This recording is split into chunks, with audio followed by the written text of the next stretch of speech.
this is Galileo doing his testing and discovering that two balls that are have a difference in weight, if you drop them off the Tower of Pisa, they both land at the same time. So Aristotle was wrong.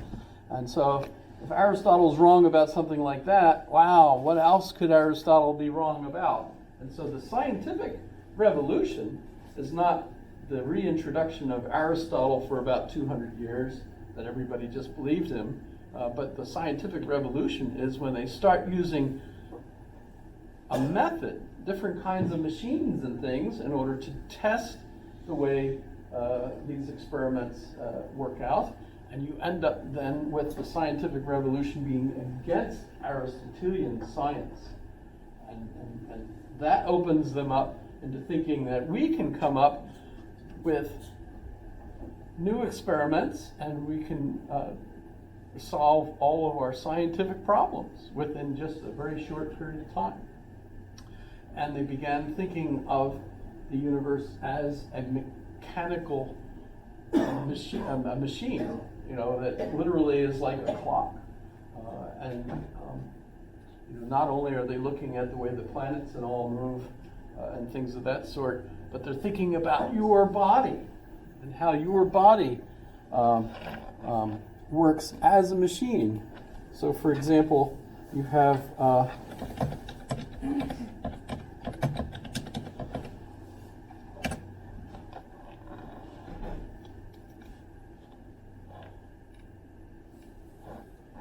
good one here. I don't know what the arrows are there, but we'll skip those for now. So this is a painting by Rembrandt. You remember, he's the friend of mine that painted my picture that I have on my website. So this is Dr. Tulip, who, yes, he's the one that basically gave Netherlands the famous flower, the tulip. But he's demonstrating how the muscles and all seem to move in an anatomy lesson to people that have paid to come in. They actually wouldn't have posed like that. Each individual went into Rembrandt's studio and got painted separately, and he put them in there, right?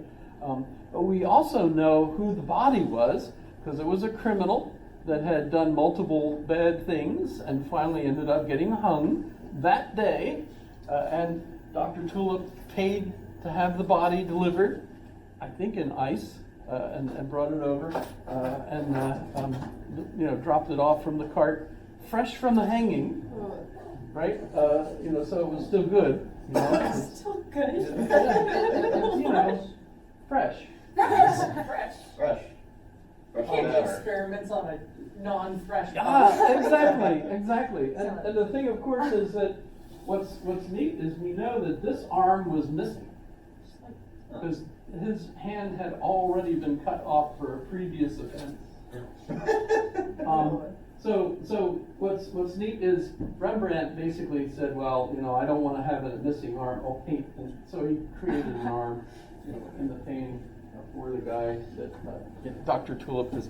And what's neat about this is we also know that Descartes was in the audience of this, show and tell.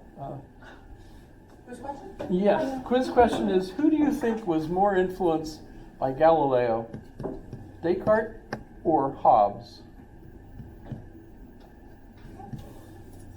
Who was more influenced by Galileo, Descartes or Hobbes? And next class we'll continue to compare the two of them with a heavier emphasis on Hobbes.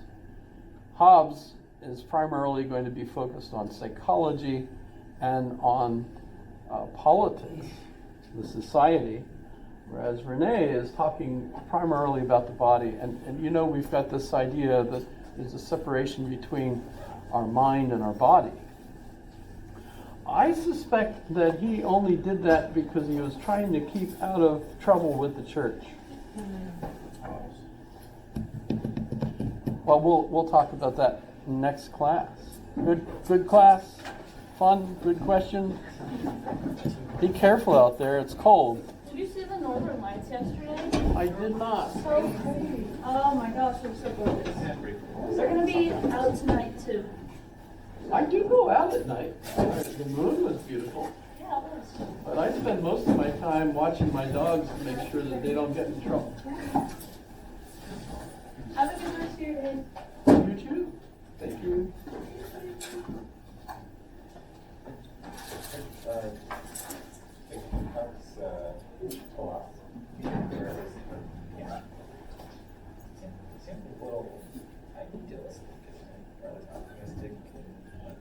Yes, actually, at the time they called it rationalism, which is kind of the new version of idealism. So he's still, but it's not completely that. It's hard to explain. It's a little bit different because he's very into the physical science of the world. This is Galileo and Hobbes and Father Mersenne and a whole bunch of the Paris community are all into these new experiments and how everything is machine-like, the clocks and things. It's the new model for the universe. And it changes the way they think of God, because instead of thinking of God as constantly interrupting things, they think God put everything into movement like a perfect clock. And you don't have to worry about God needing to every once in a while adjust the clock, because he made such a perfect clock. It's infallible. Yeah. So that's kind of cool. Just think it's a little funny. It's kind of like you have to, I guess, for that line of thinking, you have to imagine that, like that said God would have your best interest in mind. For one, He wouldn't. I mean, would he? He's not really thinking about you. He started the whole thing off billions of years ago, as far as we're concerned. And of course, God knows everything all the time. I mean, if you're following the narrative and how that expands, that means that